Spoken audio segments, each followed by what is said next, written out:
Hello बच्चों, राम राम नमस्कार। कैसे हो भाई आप सब। आज हम लोग शुरू करने जा रहे हैं क्लास 11th केमिस्ट्री का दूसरा चैप्टर जो कि है स्ट्रक्चर ऑफ एटम। अगर मैं ऑनेस्टली बताऊं ना तो जब मैं 11th क्लास में था तो सबसे ज्यादा मुश्किल चैप्टर मुझे यही लगता था, क्योंकि इसके अंदर दो ऐसे खतरनाक टॉपिक थे। पहला तो था लाइन स्पेक्ट्रम ऑफ हाइड्रोजन। मुझे बिल्कुल समझ में नहीं आता था कि भाई इलेक्ट्रॉन जो एक सेल से दूसरी सेल में जा रहा है और ये जो लाइन का डायग्राम हम लोग रट रहे हैं कौन सी सीरीज है, लेमन पास्टन बाल्मर, इनका असल में मतलब क्या है, इनके बीच में रिलेशन क्या है, मुझे बिल्कुल कभी भी समझ में नहीं आया। दूसरा जो मुझे नहीं समझ आता था इस चैप्टर में वो था क्वांटम मैकेनिकल मॉडल, जिसमें हमें क्वांटम नंबर सिखाए जाते थे, इलेक्ट्रॉन की पोजीशन बताई जाती थी कि वो कौन सी सेल में है, कौन सी सब सेल में, कौन से ऑर्बिटल में, और उसकी स्पिन कैसी है। तो क्वांटम नंबर और लाइन स्पेक्ट्रम ये दो टॉपिक मुझे सबसे ज्यादा मुश्किल लगते थे। अब मुझे इस चैप्टर की प्रॉब्लम बड़े अच्छे से पता है, इसलिए मैंने सभी टॉपिक्स को बेहद आसान बनाने की कोशिश की है। स्टेप बाय स्टेप हर एक टॉपिक हम लोग पढ़ते हुए चलेंगे और कोई भी टॉपिक ऐसा मैं नहीं रहने दूंगा जो आपको समझ में ही ना आए।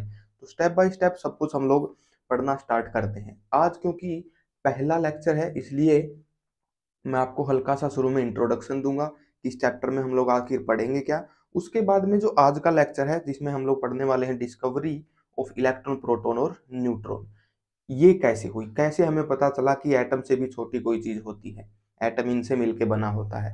तो यही सब हमें स्टार्ट करना है, तो जल्दी से करते हैं भाई शुरू। अगर हम चाहें ना पूरे चैप्टर को दो क्वेश्चंस के अंदर फिनिश कर सकते हैं। यही दो सिर्फ क्वेश्चन हैं जिनका जवाब हमें पूरे चैप्टर के अंदर पता लगाना है। पहला क्वेश्चन है भाई, how atom really look like. Atom आखिर दिखता कैसा है। अगर हम मान लो कि बहुत सारे मॉलिक्यूल हैं एटम है उनमें जूम करना शुरू करें, माइक्रोस्कोप है मान लो हमारे पास कोई बहुत हाई टेक, उसके अंदर देखने की कोशिश करें तो एटम हमें दिखेगा कैसा। उसके अंदर ये जो पार्टिकल होते हैं इलेक्ट्रॉन प्रोटॉन न्यूट्रॉन वो कैसे दिखेंगे। सेकंड क्वेश्चन जो है, where exactly are electrons. Electrons आखिर होते कहाँ पर हैं। एटम के अंदर तो होते हैं लेकिन बहुत से साइंटिस्ट ने उनकी अलग अलग परिभाषा दी है। कोई कहता है कि तरबूज के अंदर फैले हुए होते हैं, कोई कहता है सेल में होते हैं, कोई कहता है सब सेल में होते हैं, सब सेल के अंदर फिर ऑर्बिटल आ जाते हैं। तो एग्जैक्ट पोजीशन कहाँ है, इलेक्ट्रॉन्स आखिर हैं कहाँ। तो इन दोनों क्वेश्चंस का आंसर जो है वो हमें ढूंढना है। अलग अलग साइंटिस्ट ने अपने अपने मॉडल्स के थ्रू, अपने अपने थ्योरीज के थ्रू इन दोनों क्वेश्चन का आंसर करने की कोशिश की है। और यही हम लोग आज पढ़ेंगे कि किस साइंटिस्ट ने किस तरीके से इन दोनों क्वेश्चन का आंसर किया है। तो स्टार्ट करते हैं भाई हमारा आज का मेन लेक्चर। अभी ये हम लोग पढ़ेंगे एक हिस्ट्री की तरह, एक कहानी की तरह। मैं आपको समझाऊंगा कि कैसे डिफरेंट साइंटिस्ट ने ईयर आफ्टर ईयर खोज की कि एटम आखिर कैसा होता है। तो शुरुआत होती है भाई हमारी डाल्टन एटॉमिक थ्योरी से।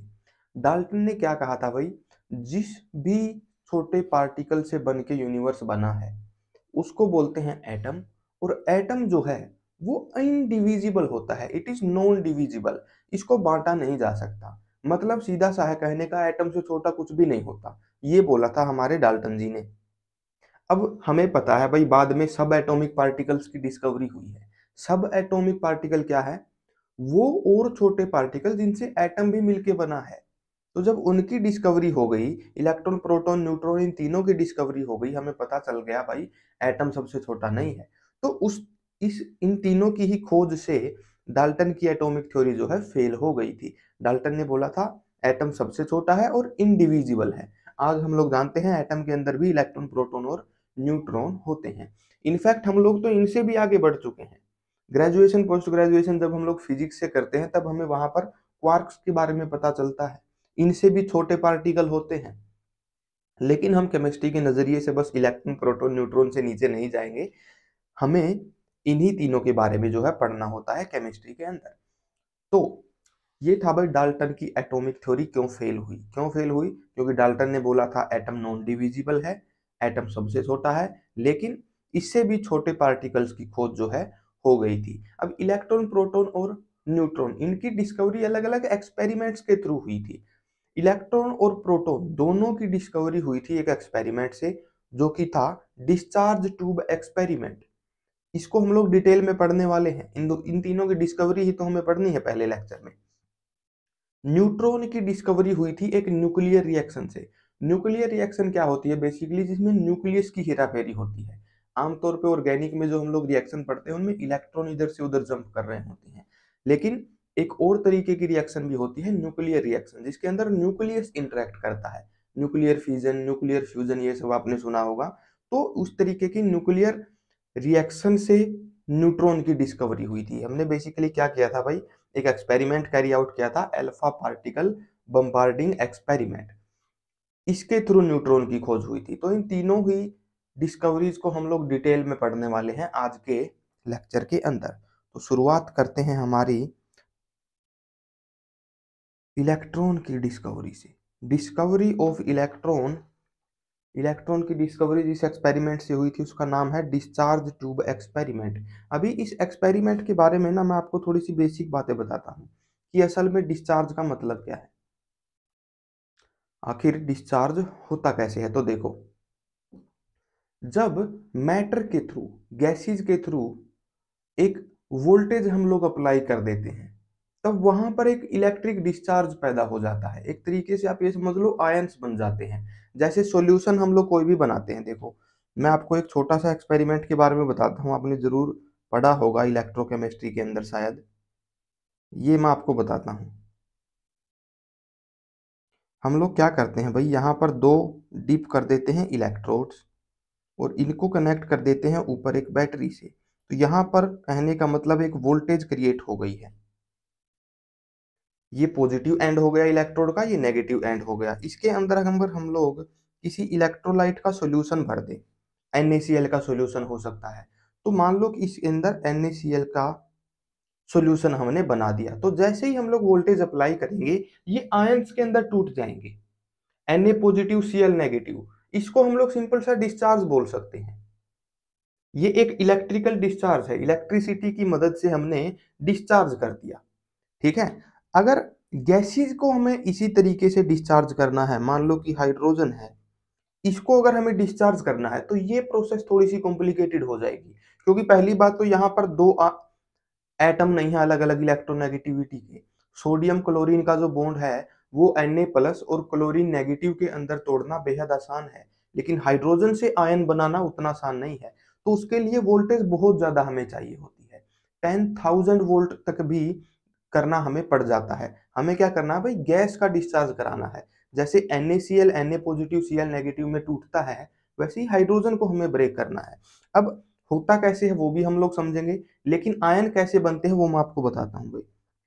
हम लोग ऐसा मानते हैं H2 बॉन्ड की होती है होमोलिटिक क्लीवेज, दो हाइड्रोजन के एटम हम लोग अलग अलग कर देते हैं, और उसके बाद फिर क्या होता है भाई, हाइड्रोजन का जो एटम है वो एक देता है प्रोटॉन और एक देता है इलेक्ट्रॉन।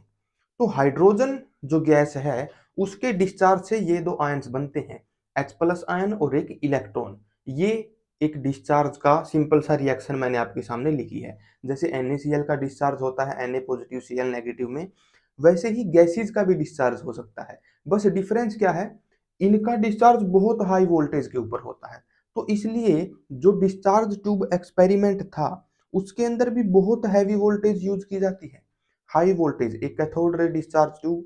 अच्छा, ये बहुत हाई वोल्टेज हमें चाहिए होती है भाई, ऑलमोस्ट 10,000 वोल्ट जो है वो एनसीईआरटी के अंदर डिस्क्राइब्ड है। ठीक है, अभी पढ़ते हैं ये एक्सपेरिमेंट आखिर था क्या। तो देखो, गैस डिस्चार्ज कैसे होती है ये हमने समझ लिया।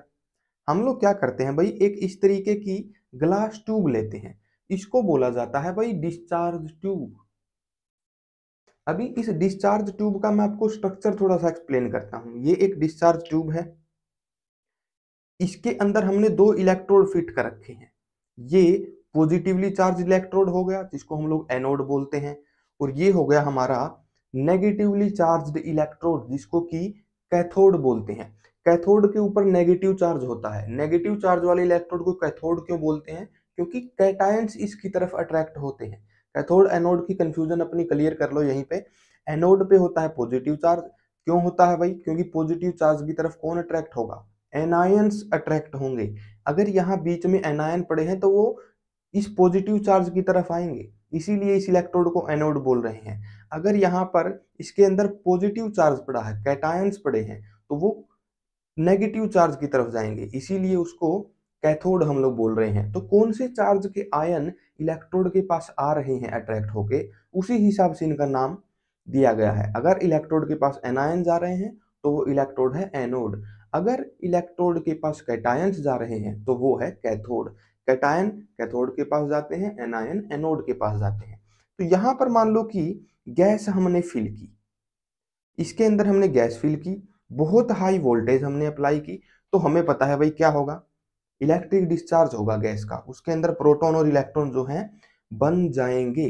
अब प्रोटॉन और इलेक्ट्रॉन कहाँ मूव करेंगे, अपने अपोजिट इलेक्ट्रोड्स की तरफ, है ना। मान लो कि इलेक्ट्रॉन इसके अंदर बन गए, इलेक्ट्रॉन पे होता है भाई नेगेटिव चार्ज, अगर इलेक्ट्रॉन्स के ऊपर नेगेटिव चार्ज है तो वो किसकी तरफ जाएंगे, कौन से इलेक्ट्रोड की तरफ जाएंगे, वो उसी इलेक्ट्रोड की तरफ जाएंगे जिसके ऊपर पॉजिटिव चार्ज होगा। यहाँ पॉजिटिव चार्ज कौन से इलेक्ट्रोड के पास है भाई, एनोड के पास है।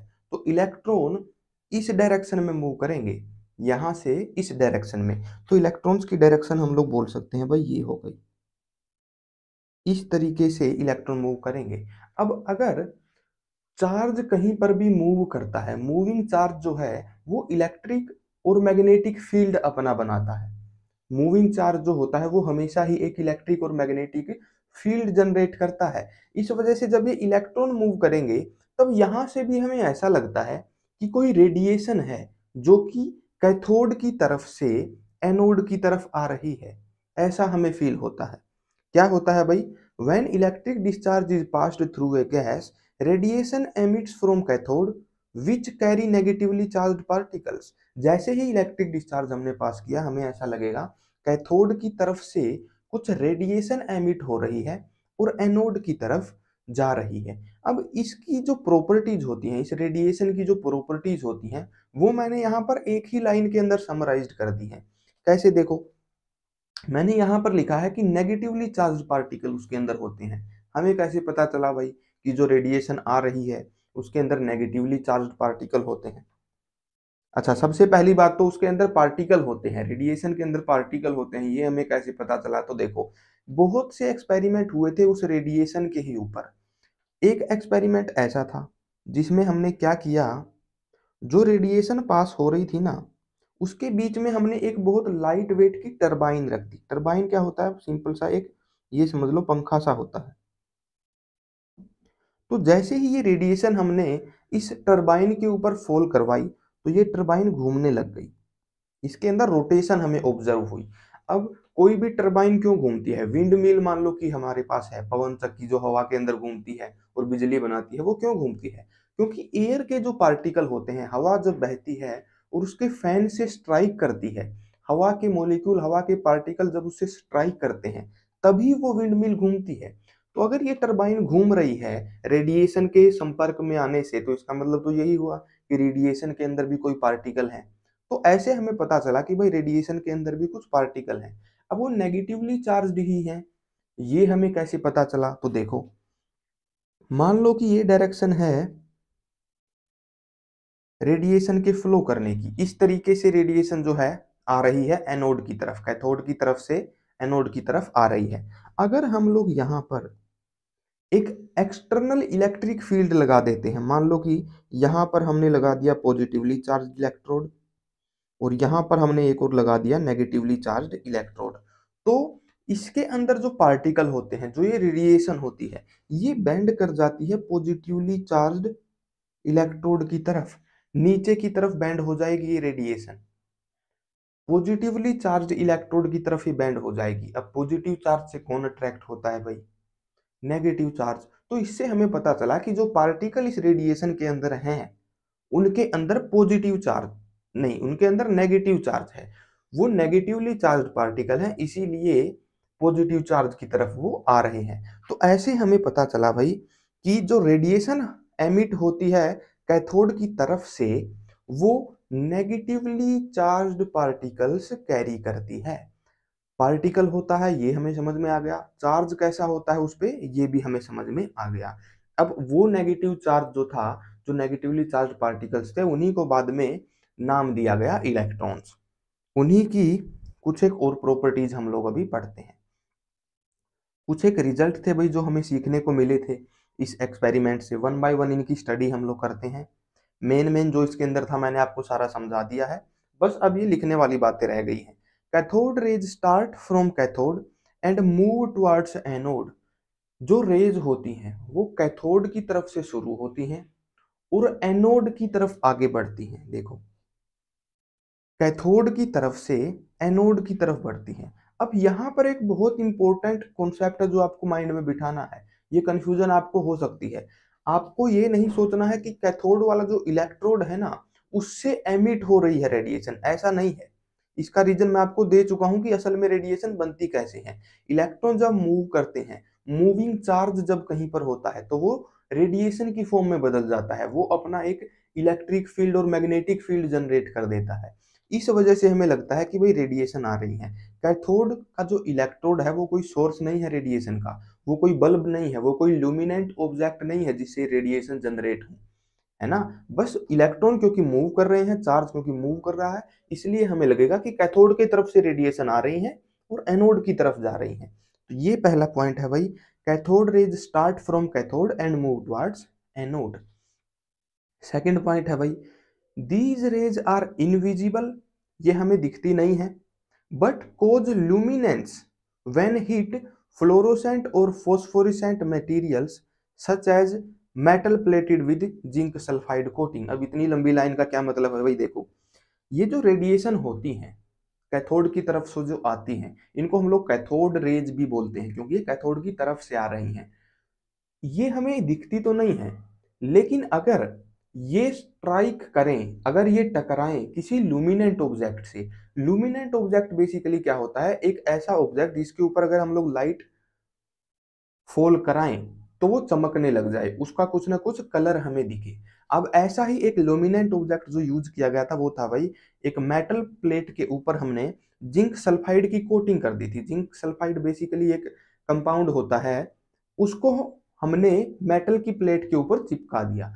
तो ये एक लुमिनेंट ऑब्जेक्ट है। लुमिनेंट ऑब्जेक्ट मतलब अगर हम लोग इनविजिबल रेडिएशन भी उसके ऊपर फॉल कराएं, मान लो कि व्हाइट लाइट भी अगर हमें फॉल करवाएं तो वो चमकने लग जाए, उसका कुछ ना कुछ कलर हमें दिखने लग जाए।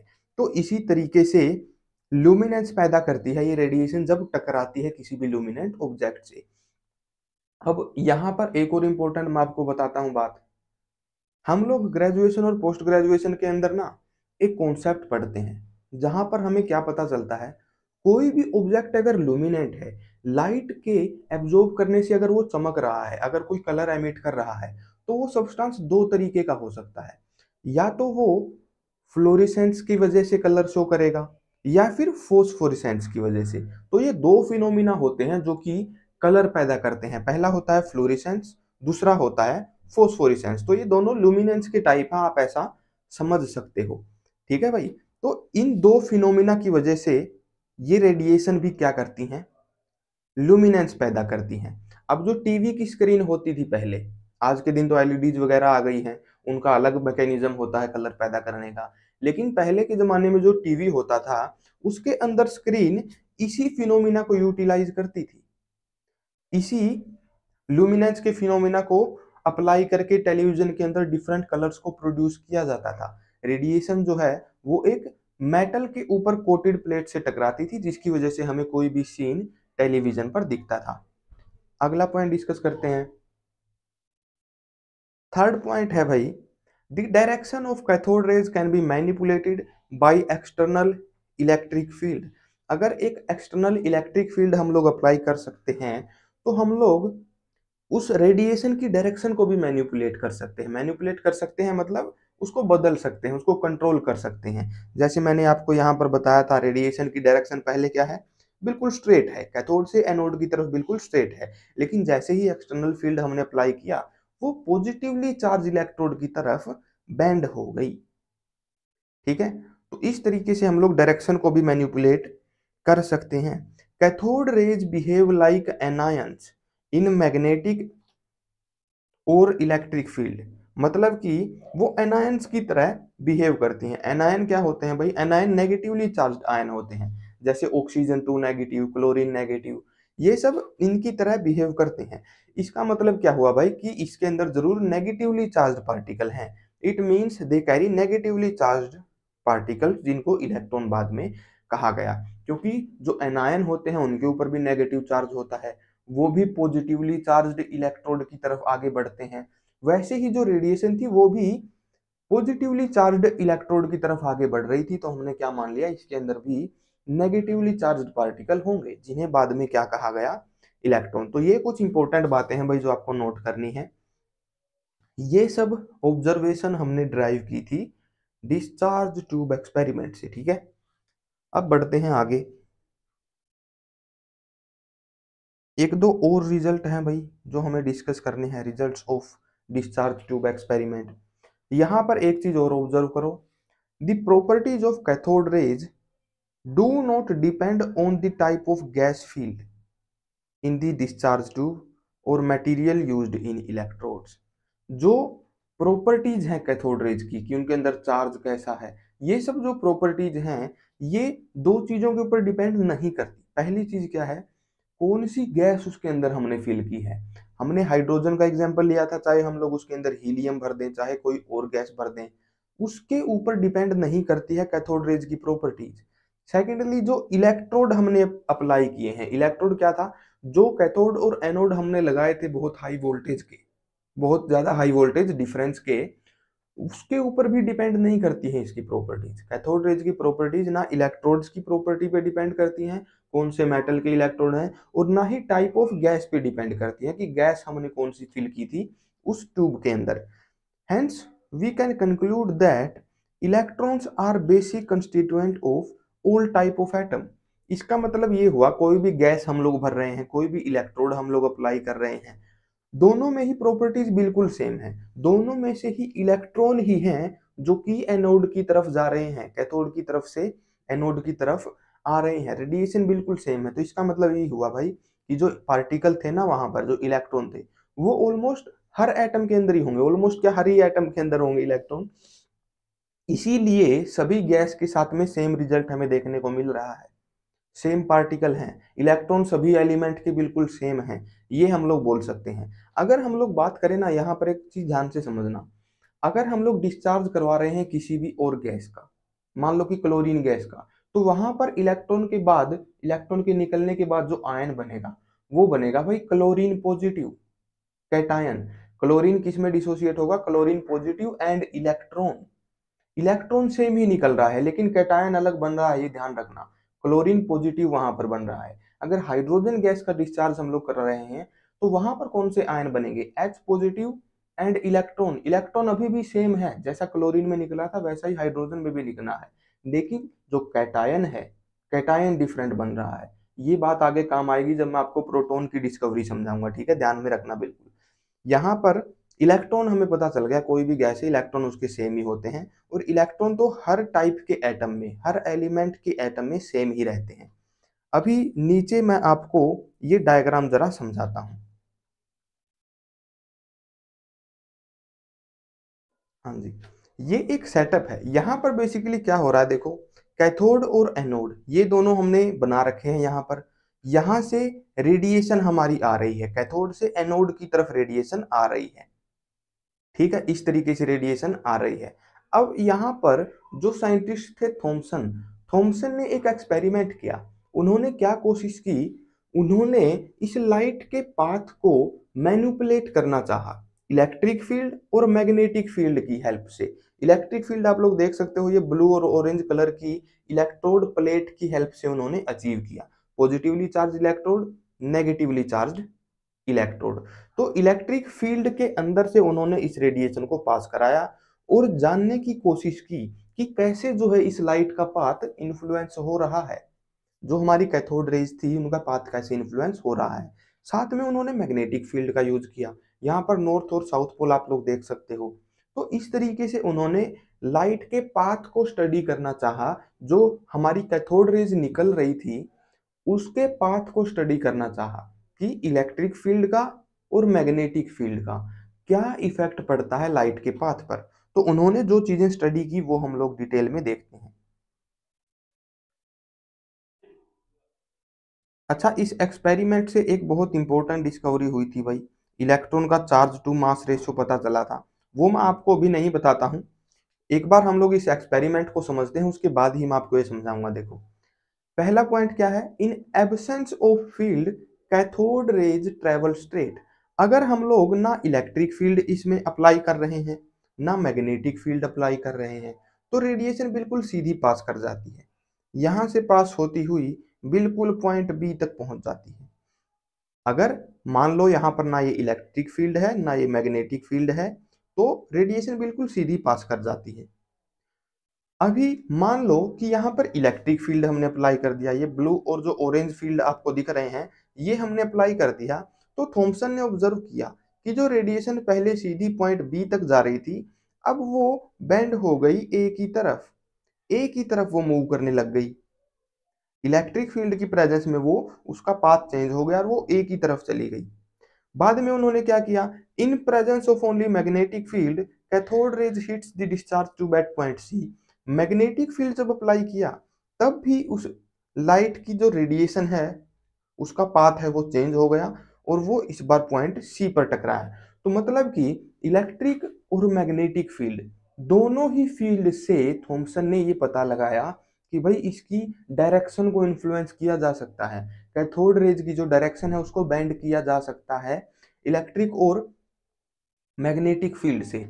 और फिर उसने क्या किया, इलेक्ट्रिक और मैग्नेटिक फील्ड को कुछ ऐसे बैलेंस करने की कोशिश की कि वो फिर से स्ट्रेट ट्रेवल करने लग जाएं। By balancing the electric and magnetic field strength, cathode rays can be brought to their original path to strike on B. जो फील्ड की एब्सेंस में पाथ फॉलो कर रही थी, हम इलेक्ट्रिक और मैग्नेटिक फील्ड को ऐसे ट्यून कर सकते हैं, ऐसे बैलेंस कर सकते हैं कि फील्ड की प्रेजेंस में भी वो स्ट्रेट ही पास हो। तो मतलब कि लाइट की डायरेक्शन को मैनिपुलेट करने में थॉमसन बिल्कुल माहिर हो चुका था। और इस एक्सपेरिमेंट की हेल्प से उसने चार्ज टू मास रेशियो निकाला। अब मैं आपको बताता हूं चार्ज टू मास रेशियो का असल में मतलब क्या है। तो देखो, आज के दिन हम लोग जानते हैं भाई अच्छे से कि इलेक्ट्रॉन के ऊपर चार्ज कितना होता है और इलेक्ट्रॉन का मास कितना होता है, कितने किलो का इलेक्ट्रॉन आखिर में होता है, ये आज के दिन हम लोग जानते हैं। लेकिन चार्ज टू मास का रेशियो निकाल दिया था थॉमसन ने इस डायरेक्शन को स्टडी करते करते। इलेक्ट्रिक फील्ड और मैग्नेटिक फील्ड से कितना डिफ्लेक्शन आ रहा है कैथोड रेज के पाथ में, उसके हिसाब से उसने ये बता दिया कि भाई कैथोड रेज के अंदर जो पार्टिकल है ना, उनका चार्ज टू मास रेशियो क्या है। यहाँ पर एक और इंपॉर्टेंट बात आएगी जो मैं आपको बताऊंगा, E/m जो वैल्यूज है, इलेक्ट्रॉन का जो चार्ज है और जो मास है वो कितना है, वो थॉमसन को नहीं पता था। उसने बस डिफ्लेक्शंस को स्टडी करके इसका रेशियो निकाल दिया था। अब वो कैसे निकला देखो, by observing the influence of field on the path of cathode rays, Thomson concluded that the extent of deflection in the path of cathode rays depend on three factors. Thomson ने क्या किया, इलेक्ट्रिक और magnetic field को manipulate करके उसने देखा कि light की जो डायरेक्शन है वो कैसे चेंज हो रही है, वो कैसे ऊपर नीचे इधर उधर हो रही है। तो जो डिफ्लेक्शन है, कितना मुड़ रही है, कितना बैंड हो रही है लाइट, वो तीन फैक्टर्स के ऊपर डिपेंड करता है। पहला है भाई magnitude of negative charge on particles in cathode raise. जो कैथोड रेज के अंदर पार्टिकल हैं उनके ऊपर कितना नेगेटिव चार्ज है, मैग्नीट्यूड ऑफ नेगेटिव चार्ज उस पर डिपेंड कर रही है। सेकंड है mass of the particle, particle का मास कितना है, वो भारी कितना है, उसके ऊपर भी ये डिफ्लेक्शन जो है डिपेंड कर रही है। पहला चार्ज पे डिपेंड कर रही है, दूसरा मास पे डिपेंड कर रही है, तीसरा वो डिपेंड कर रही है भाई स्ट्रेंथ ऑफ इलेक्ट्रिक और मैग्नेटिक फील्ड।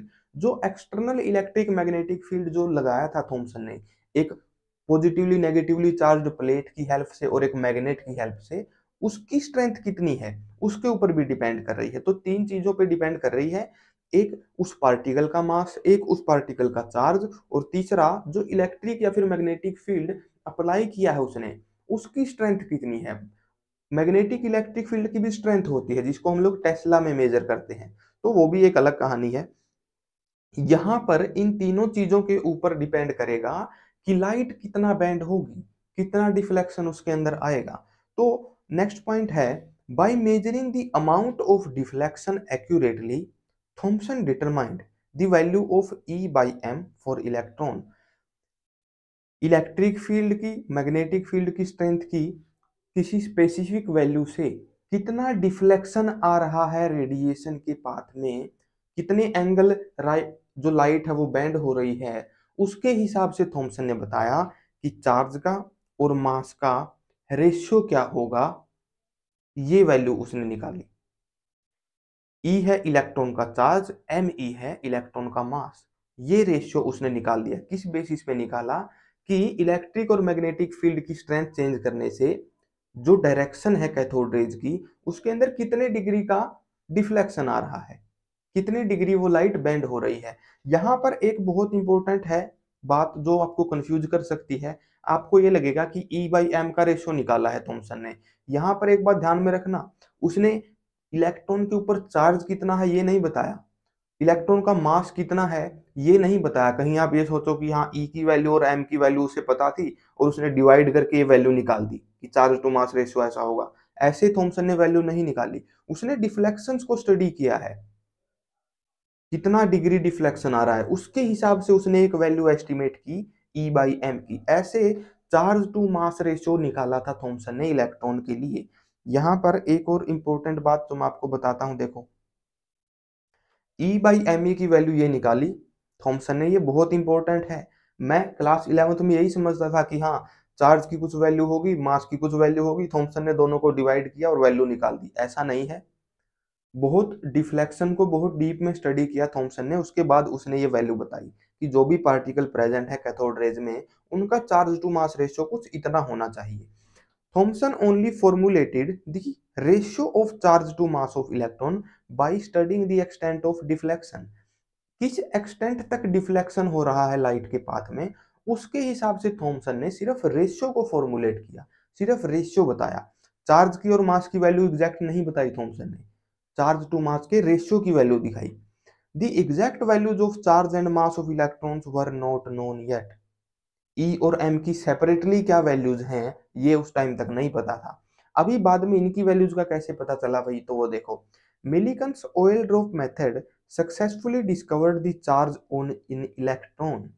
एक इलेक्ट्रॉन के ऊपर चार्ज कितना होता है, सिंगल इलेक्ट्रॉन पे कितना चार्ज होता है, ये पता चला था मिलिकन ऑयल ड्रॉप मेथड से। ये भी एक एक्सपेरिमेंट है जो मैं आपको अभी एक्सप्लेन करूंगा।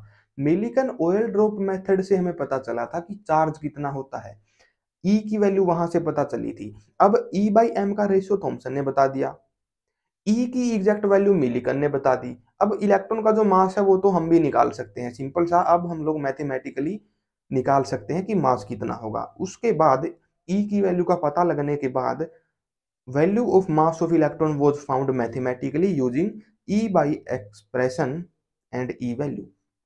ई बाई एम का एक्सप्रेशन थॉमसन ने दिया, इलेक्ट्रॉनिक चार्ज मिलिकन ने निकाला ऑयल ड्रॉप मेथड की हेल्प से। उसके बाद हमने ई की वैल्यू इस के अंदर पुट करके मास निकाला था इलेक्ट्रॉन का। इस तरीके से डिस्कवरी हुई थी भाई, ये चीज ध्यान में रखना।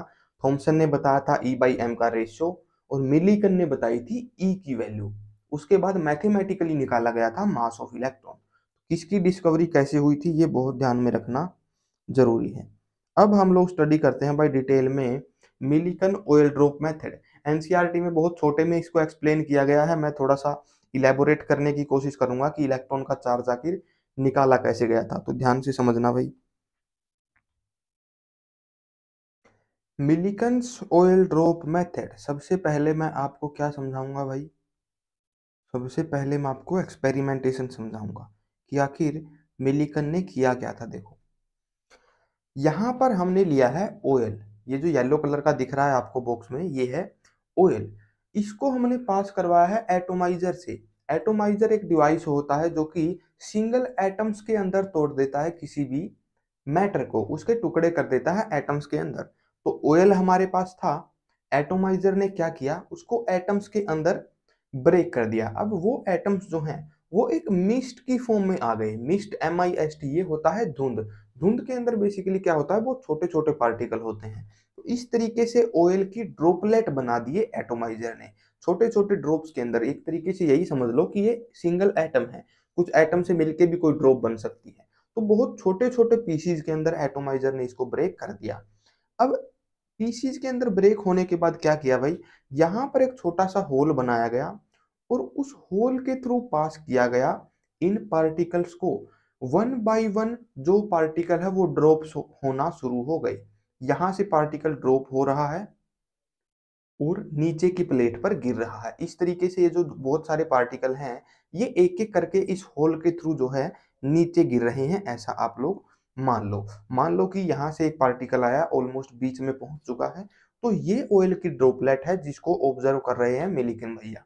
इस तरीके से इन ड्रॉपलेट्स के इस फॉल को ऑब्जर्व किया, कितना स्पीड से ये गिर रहे हैं, कितना स्पीड से ये नीचे गिर रहे हैं, इस होल के थ्रू नीचे कैसे वो आ रहे हैं। मान लो साइंटिस्ट है हमारे मिलिकन भैया, वो टेलीस्कोप के थ्रू देख रहे हैं, उसका रेट ऑब्जर्व कर रहे हैं, रेट ऑफ फॉल ऑब्जर्व कर रहे हैं कि कितना रेट से, कितना स्पीड से ऑयल की ड्रॉप्स नीचे गिर रही हैं। ये था मिलिकन्स ऑयल ड्रॉप मेथड। अब इसके बारे में थोड़ी सी और इंपॉर्टेंट बातें हैं जो हमें जाननी जरूरी है भाई, कि वो आखिर में स्टडी क्या कर रहा था। देखो, सबसे पहली बात यही कि ऑयल की सिंगल ड्रॉप्स के अंदर कन्वर्ट कैसे हुआ हमारा ऑयल। ऑयल तो हमारे पास दिख रहा है इस तरीके से, एक बोतल के अंदर था।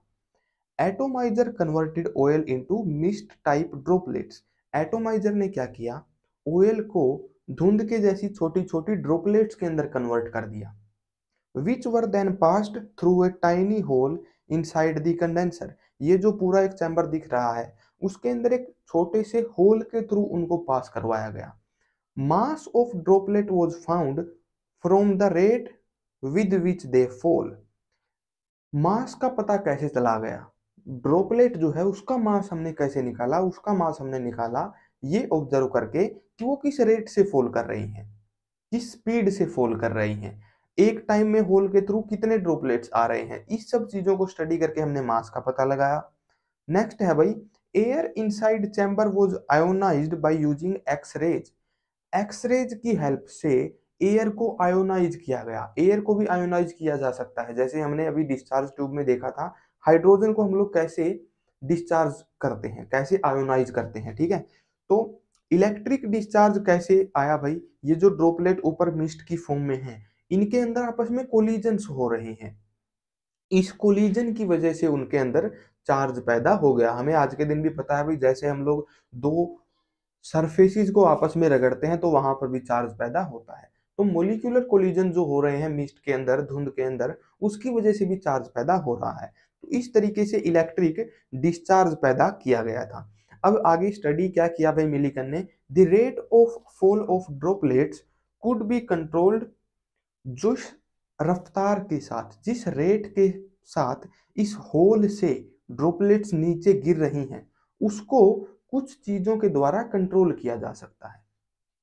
कंट्रोल करने का क्या मतलब है, उसका जो रेट है फॉल करने का, नीचे गिरने का, उसको हम लोग रिटार्ड कर सकते हैं, कम कर सकते हैं, या फिर एक्सेलरेट कर सकते हैं, मतलब कि बढ़ा सकते हैं उस रेट को, या फिर मेड स्टेशनरी, उस रेट को स्टेशनरी भी बना सकते हैं।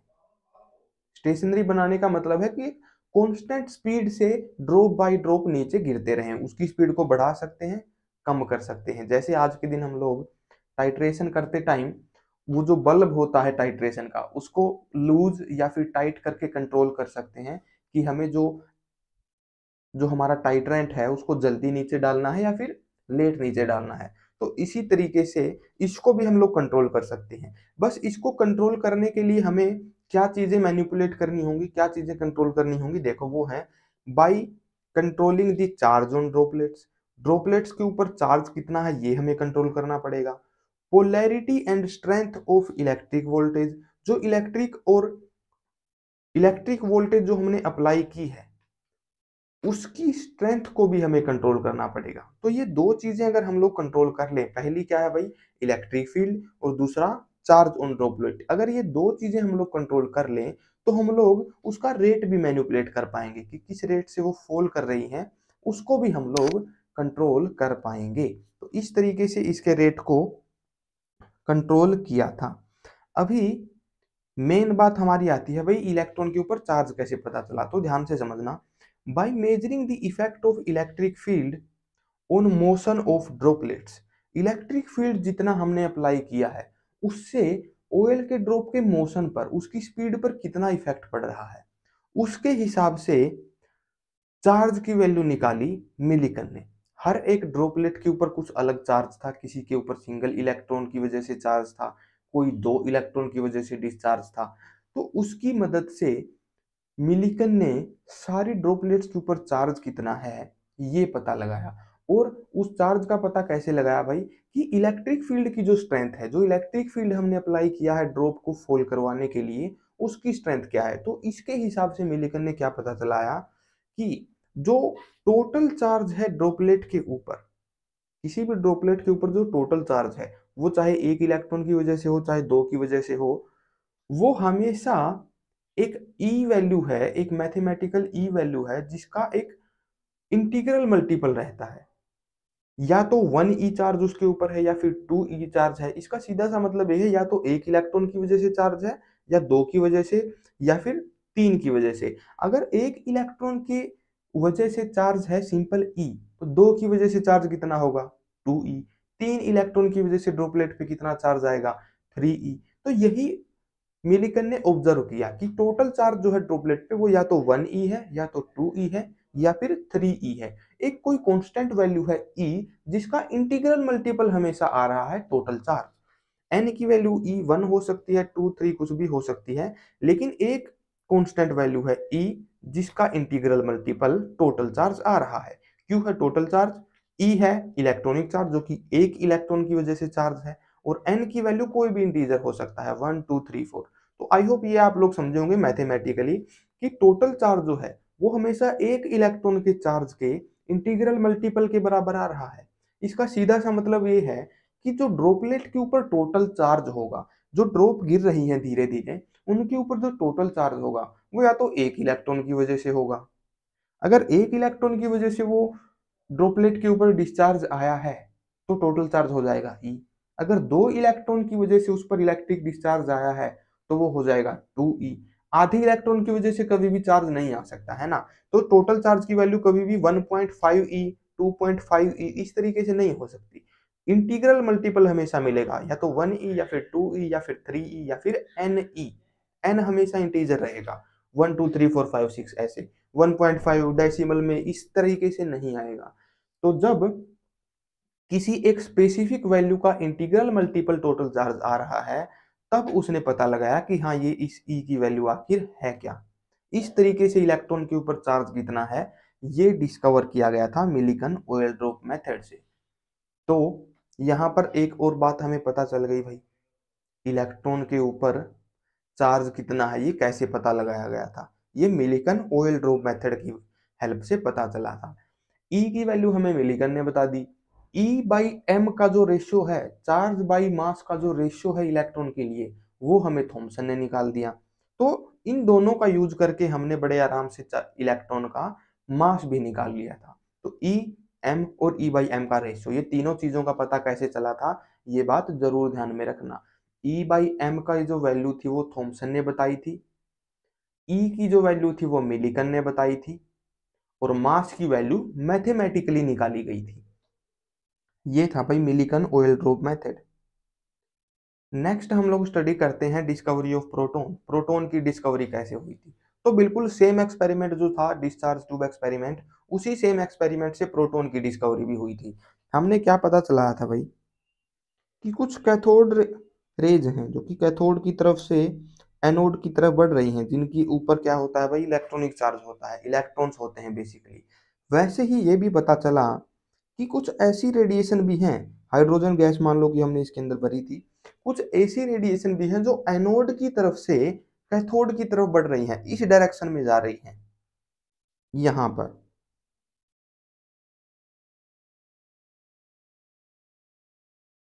तो जो रेडिएशन एनोड की तरफ से जा रही है कैथोड की तरफ, उनको बोला गया एनोड रेज या फिर कैनाल रेज।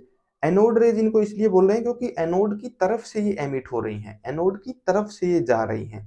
बाद में ये पता चला भाई कि इनकी जो प्रॉपर्टीज हैं वो ऑलमोस्ट उल्टी हैं कैथोड रेज से। ये जो रेड वाली रेज थी जिनके अंदर इलेक्ट्रॉन थे, इनसे बिल्कुल ऑलमोस्ट उल्टी प्रॉपर्टीज हैं। अब हाइड्रोजन के अंदर अगर हम लोग डिस्चार्ज स्टडी करें तो हमने देखा था भाई हाइड्रोजन के अंदर क्या होता है।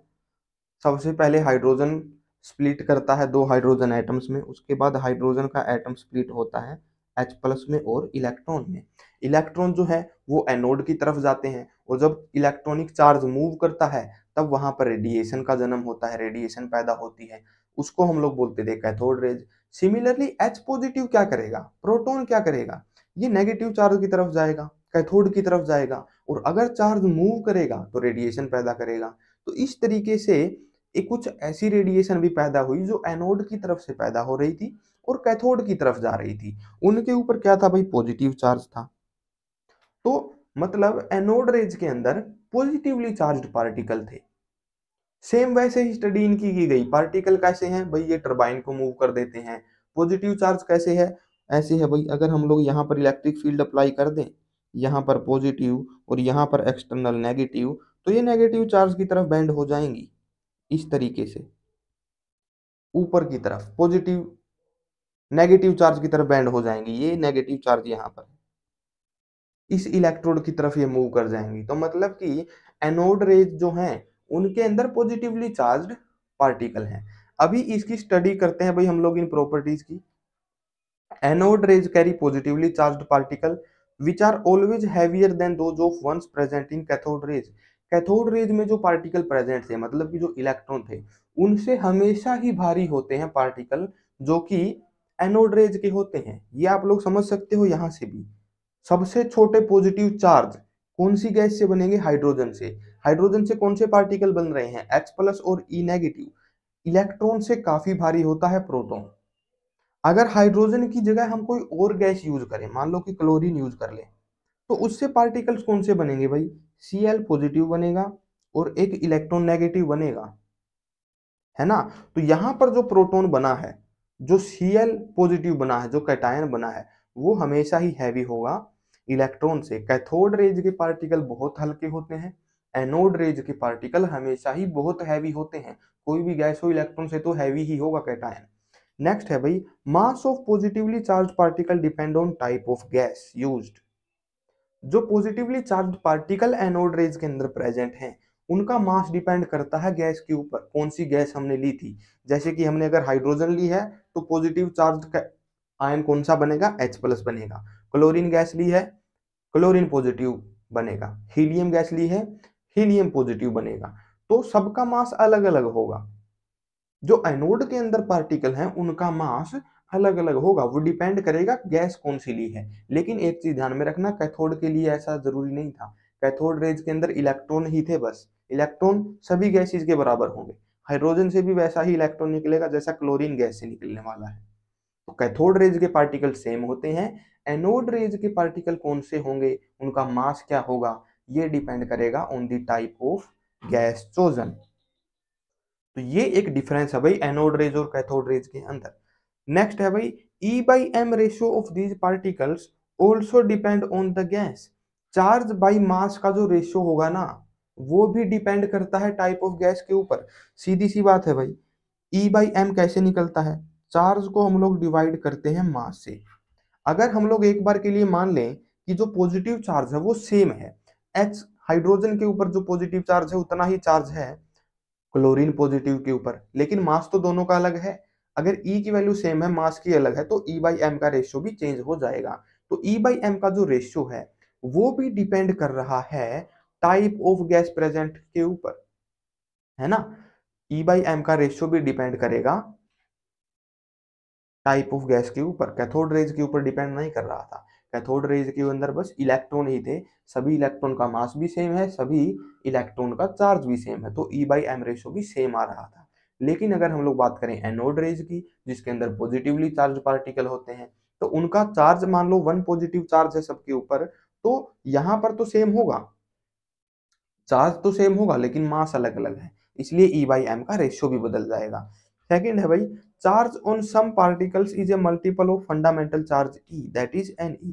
कुछ पार्टिकल्स के ऊपर जो टोटल चार्ज होता है ना, वो फंडामेंटल चार्ज का इंटीग्रल मल्टीपल भी हो जाता है। इसका मतलब क्या है, देखो मान लो कि हमने गैस ली भाई हाइड्रोजन, ठीक है, हाइड्रोजन से 1 पॉजिटिव चार्ज बन रहा है, क्लोरीन से भी 1 पॉजिटिव चार्ज बन रहा है।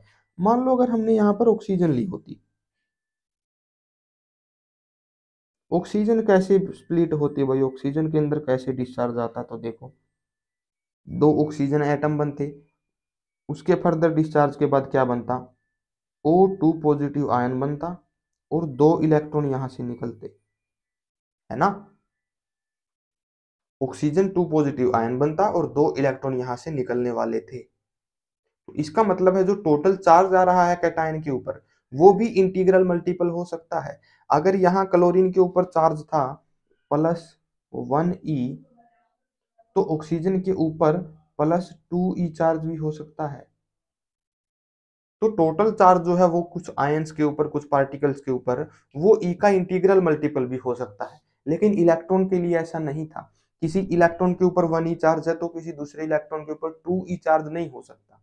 सभी पार्टिकल सेम होते हैं इलेक्ट्रॉन में, कैथोड रेज में। तो इसलिए ये दो तीन डिफरेंसेस थे भाई एनोड और कैथोड रेज के अंदर। आई होप आपको समझ में आए होंगे। तो उन्हीं पॉजिटिवली चार्ज्ड पार्टिकल्स को क्या नाम दिया गया था भाई, हाइड्रोजन के लिए जो पॉजिटिवली चार्ज पार्टिकल थे उसको प्रोटॉन नाम दिया गया था। तो इस तरीके से प्रोटॉन की डिस्कवरी जो है हुई थी, सेम डिस्चार्ज ट्यूब एक्सपेरिमेंट से ही। नेक्स्ट पढ़ते हैं भाई, डिस्कवरी ऑफ न्यूट्रॉन। न्यूट्रॉन की डिस्कवरी कैसे हुई थी। तो न्यूट्रॉन की डिस्कवरी हुई थी भाई एक न्यूक्लियर रिएक्शन से। न्यूक्लियर रिएक्शन मैंने आपको बताया क्या होती हैं। देखो न्यूक्लियर रिएक्शन वो रिएक्शन होती हैं जिनके अंदर न्यूक्लियस इन्वॉल्व होता है। न्यूक्लियस के अंदर हमें आज के दिन पता है भाई प्रोटॉन और न्यूट्रॉन होते हैं। तो जहां पर प्रोटॉन और न्यूट्रॉन इधर उधर होते हैं रिएक्शन में, उसको बोला जाता है न्यूक्लियर रिएक्शन। तो यहां पर एक्सपेरिमेंट क्या था भाई, देखो चैडविक ने ये एक्सपेरिमेंट किया था। उसने क्या किया, बेरिलियम की एक रोड ली, ये जो ब्लैक कलर की आपको दिख रही है ये बेरिलियम की रोड है। और उसने इस बेरिलियम की रोड के ऊपर अल्फा पार्टिकल्स की बम्बार्डमेंट कराई। बम्बार्डमेंट का सीधा सा मतलब है उससे टकराया गया अल्फा पार्टिकल को। अल्फा पार्टिकल्स क्या होते हैं, बेसिकली सिर्फ हीलियम के न्यूक्लियाई होते हैं। हीलियम गैस के एटम्स होते हैं जो कि टकराते हैं बेरिलियम से। तो उसने क्या किया भाई, बेरिलियम के थ्रू जब पास हुए तो वहां से कुछ पार्टिकल्स निकले। बेरिलियम की एक प्लेट उसने ली, अल्फा पार्टिकल को उस प्लेट से टकराया और उस प्लेट के थ्रू कुछ पार्टिकल निकले जिन पार्टिकल्स को उसने स्टडी किया। तो यहाँ पर केमिकल रिएक्शन के थ्रू ये बताया गया है कि कौन से पार्टिकल वहां से निकले थे। तो देखो बेरिलियम का न्यूक्लियस जो इस सीट के अंदर प्रेजेंट था ब्लैक वाली के अंदर, वो टकराया हीलियम की न्यूक्लियाई से, मतलब कि अल्फा पार्टिकल से, और इनसे मिलके एक नया न्यूक्लियाई बना कार्बन का। अब कार्बन का न्यूक्लियाई हमारे पास बन गया। कार्बन का एटॉमिक नंबर है 6, मास नंबर है 12। अगर बेरिलियम का मास देखें तो वो है 9, हीलियम का मास अगर देखें तो वो है 4। तो टोटल मास होना चाहिए था 9 और 4 13, 13 होना चाहिए था, लेकिन कार्बन का 12 है। तो बचा हुआ एक मास का जो पार्टिकल था, 1 यूनिट मास का जो पार्टिकल था वो था भाई न्यूट्रॉन, जो कि बाहर निकल गया था। तो बेरिलियम और हीलियम की बीच में जब न्यूक्लियर रिएक्शन हुई तो वहां से कार्बन का न्यूक्लियाई बना, साथ में एक और पार्टिकल एमिट हुआ। अब वो पार्टिकल कुछ ऐसा था, उसके ऊपर चार्ज तो 0 था लेकिन मास उसका लगभग प्रोटॉन के बराबर था। प्रोटॉन के ऊपर क्या होता है भाई, कुछ मास होता है और पॉजिटिव चार्ज होता है, लेकिन न्यूट्रॉन जो है वो न्यूट्रल होता है, उस पर चार्ज कुछ नहीं होता लेकिन मास ऑलमोस्ट प्रोटॉन के ही बराबर होता है। तो जब बेरिलियम के ऊपर अल्फा पार्टिकल की बम्बार्डमेंट कराई गई तो वहां से कुछ ऐसे पार्टिकल निकले, ये न्यूट्रॉन जो दिखा गया है उसके थ्रू कुछ ऐसे पार्टिकल्स निकले जिनका मास था 1 यूनिट और चार्ज था उनके ऊपर 0। बाद में इन पार्टिकल्स को ही न्यूट्रॉन नाम दिया गया। न्यूट्रॉन मतलब कि ये न्यूट्रल है। इनको फिर बाद में डिटेक्ट भी किया गया डिटेक्टर से कि भाई ये जो पार्टिकल निकल रहे हैं या फिर किस तरीके के हैं। तो इस तरीके से डिस्कवरी हुई थी भाई न्यूट्रॉन की। न्यूट्रॉन बेसिकली न्यूट्रल होता है। तो ऐसे डिस्कवरी हुई थी इलेक्ट्रॉन, प्रोटॉन और न्यूट्रॉन की। तो आज के लेक्चर में हमने पढ़ा है भाई एटम के स्ट्रक्चर के बारे में। एटम में क्या क्या होता है, इलेक्ट्रॉन होता है, प्रोटॉन होता है और न्यूट्रॉन होता है। इलेक्ट्रॉन का चार्ज टू मास रेशियो भी आज हमने जाना है कि उसकी डिस्कवरी कैसे हुई थी। तो इस तरीके से हमें पता चला था इलेक्ट्रॉन, प्रोटॉन, न्यूट्रॉन के बारे में। अब एक और छोटी सी बात कि इन तीनों को हम लोग सब एटॉमिक पार्टिकल्स भी बोलते हैं। सब एटॉमिक पार्टिकल का सीधा सा मतलब क्या है, ऐसे पार्टिकल जिनसे एटम मिलके बना है, एटम से भी छोटे पार्टिकल। इसलिए इनको सब एटॉमिक पार्टिकल्स बोला जाता है। अगले लेक्चर से हम लोग शुरू करेंगे भाई एटॉमिक मॉडल समझना। इलेक्ट्रॉन प्रोटॉन न्यूट्रॉन होते हैं ये तो हमें पता चल गया, लेकिन कौन सी चीज कहां पर होती है वे हमें पता चलेगा डिफरेंट मॉडल्स को स्टडी करके। बेसिकली 4 मॉडल है जो हम लोग बहुत इंपॉर्टेंटली स्टडी करते हैं। पहला है थॉमसन, दूसरा है रदरफोर्ड, इसके बाद एक और एडवांस मॉडल आता है बोहर मॉडल, जिसके मदद से हमें ऑर्बिट्स वगैरह के बारे में पता चला था। उसके बाद में आता है क्वांटम मैकेनिकल मॉडल, जिससे हमें क्वांटम नंबर्स के बारे में पता चला था, सब सेल ऑर्बिटल्स इन सब के बारे में पता चला था। तो ये 4 मॉडल हैं जो हम लोग स्टडी करते हैं। सेकेंड लेक्चर में हम लोग थॉमसन और रदरफोर्ड मॉडल स्टडी करेंगे। तब तक के लिए bye bye, take care and happy learning.